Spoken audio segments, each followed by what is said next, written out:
总统蔡英文再起来参加2020大选进程最后一届将官升官报答的典礼。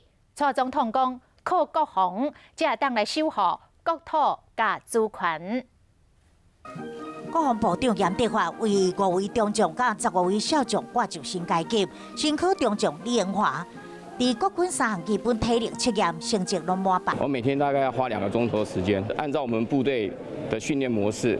那我除了有氧的跑步的运动之外，其他无氧的核心肌群的这个训练，也是利用时间上的搭配来做所有的相关的训练。军方举办109年顶半年将官进任报答授阶典礼，国防部战情中心新主任魏兆林，2个查囝运动员健美身材是全场的焦点。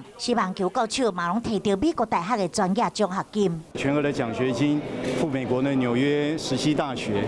那小女儿也在明年8月就要前往这个宾州的天普大学就读，这是我们家人另外一块的荣耀。一直都很支持我们这样子一起来训练啊，然后出去比赛，就是这样一直陪着。 伫2017年，小立民进党刘义官选真输正义的党名德，伫到活跃上大年限前，总算掠到最后机会到马祖做将军。之前所发生的事情是绝对没有的事情。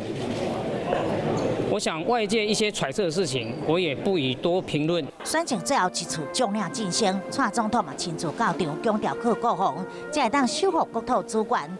嘛期待新任将官会当为军事事务改革建立基础。